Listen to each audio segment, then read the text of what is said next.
My pulse raced at the astounding accomplishments of the mercenary known as Demon Lord. I forgot about my job and read everything I had on hand.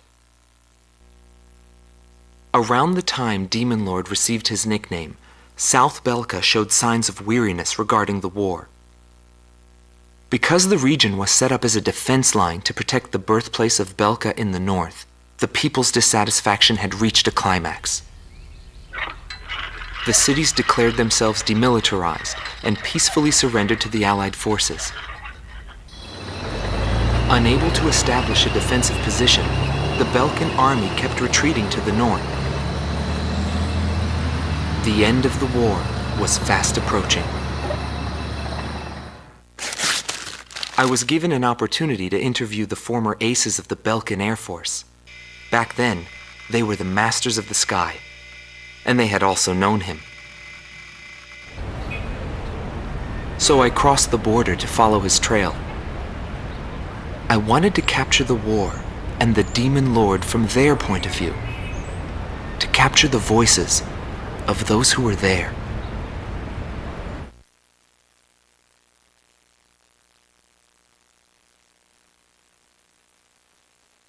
Indigo Team Commander, former member of the Belkan Air Force, 7th Air Division, 51st Tactical Fighter Squadron, Dmitri Heinrich, an ace whose precision and grace in flying earned him the title of Blue Heron. Today he has his hands full with the family business. Well, that day, right before I deployed, my airspace assignment was changed. Initially, my squadron was assigned to the stable Eastern Front. That was changed to Area B7R, the round table where casualties were recorded at a fearsome pace. It's also the place where I met him. It was just 2 planes, him and an Eagle. And yet our lead force didn't stand a chance against them. I could tell he was good, and it was going to be bad for us. But there was something else I noticed. He hesitated. A vulnerability that can be exploited. I was certain I would win. The pilot was still young. He had yet to master the rules of combat. But in the end, I was shot down.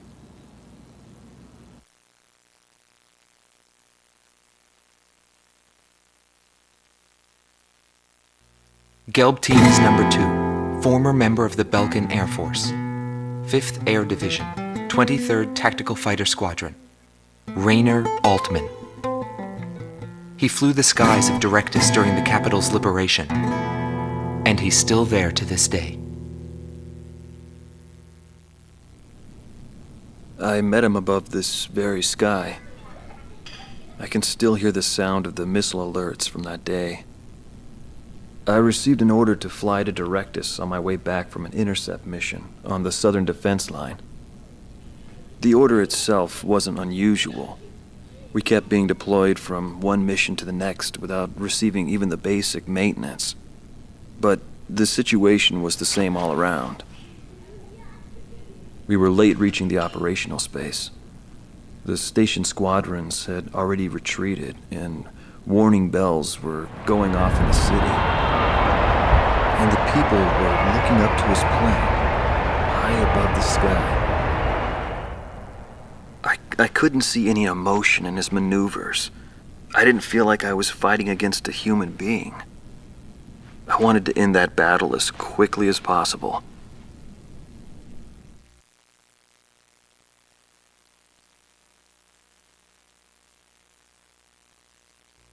Silber Team Commander, former member of the Belkan Air Force, 51st Air Division, 126th Tactical Fighter Squadron, Dietrich Kellerman.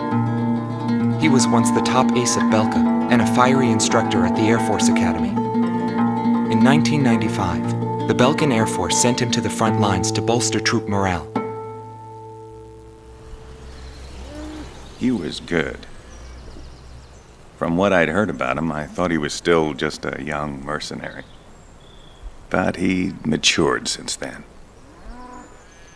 He still wasn't perfect, but I could see he had come a long way towards understanding the rules of combat. What's important on the battlefield is to let go of hate, to survive, and to adhere to the rules you've set for yourself. These are the rules I've taught my students. And when I saw him, I could tell my time was done. A new generation had inherited the sky. There was no more need for an old soldier like me. Every time I flew with him, his skill stood out. He was unstoppable. He was cool-headed and proud. A combat professional. Demon Lord fit him perfectly. Maybe the man was blessed by the goddess of war. Before long, everyone had taken notice of him. More and more would show up to watch him go off on sortie. Mercenaries or maintenance crew, it didn't matter. People wanted to burn his image to their memories. Hell, they weren't the only ones.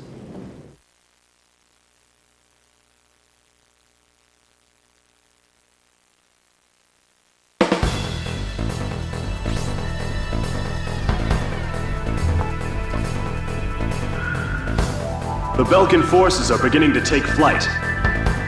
The industrial city of Hoffnung is crucial to the enemy's industrial strategy and the heart of its war productions. The Allied forces have decided that all Belkan war production must be stopped to expedite the end of the war, and has requested our participation in this operation. The operation will primarily involve the bombing of ground facilities by the Allied forces' bombers. Your mission is to support those bombers and attack enemy facilities. We have achieved near total air supremacy over the target area, but don't let your guard down. There may still be sporadic resistance.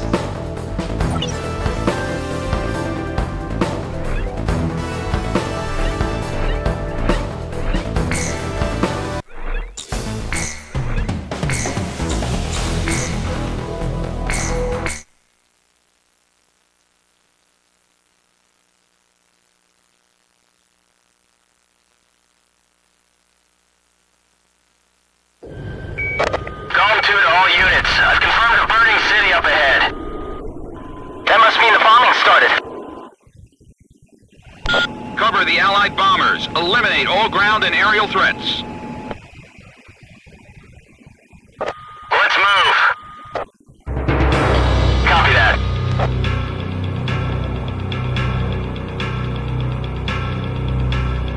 To all bombers, remove Belka's ability to counterattack. Priority is placed on destruction over accuracy. Locked on. Initiate bombing sequence. Drop all! Turn it to ashes. That's not enough. Drop more bombs. I thought they were on a precision bombing mission. They're just tossing bombs all over the place.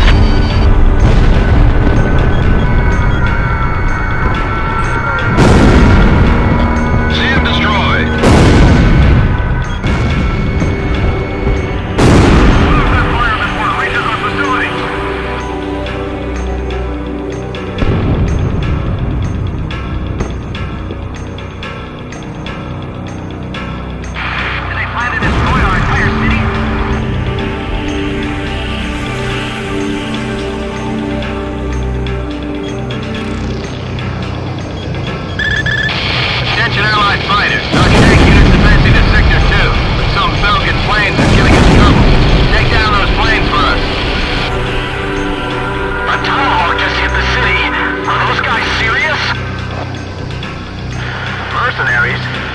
We appreciate the help. We'll be moving on.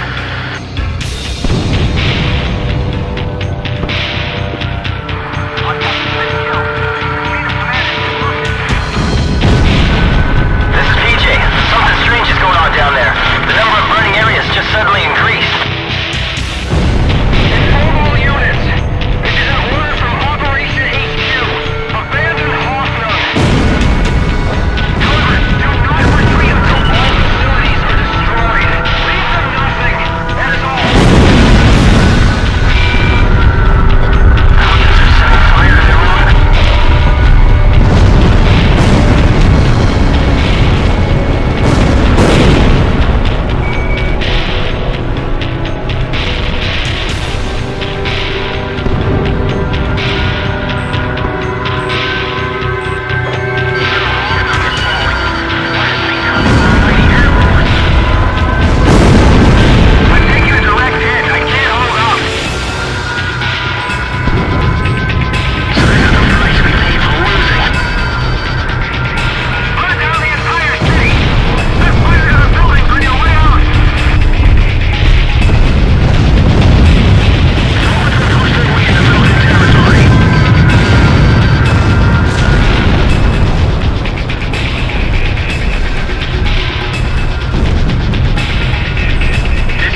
I can't shake him!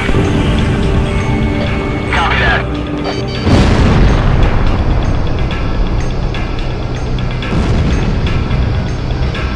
Don't hold back!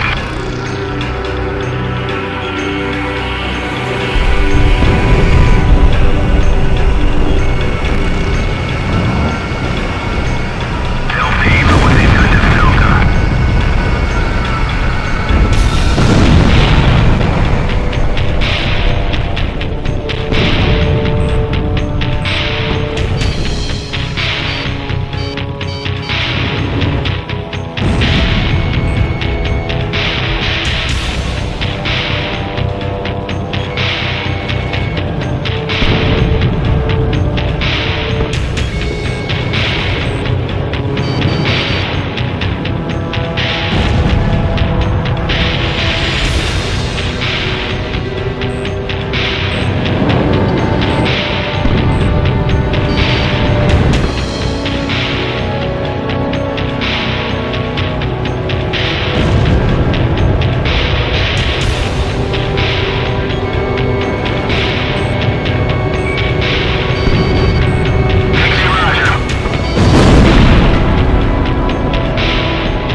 Down all Belkan fighters!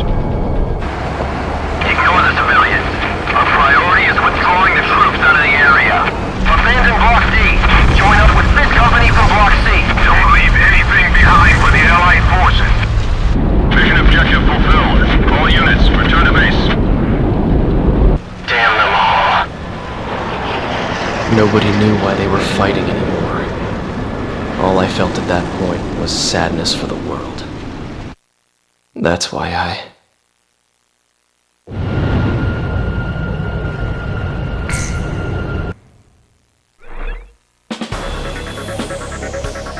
Pursued by Allied forces, the Belkan forces have taken flight, abandoning Hoffnung. Without military production capabilities, Belka is in a bind. We were also able to confiscate samples of what seemed to be experimental weapons from the abandoned war factories, before Belka had time to use them.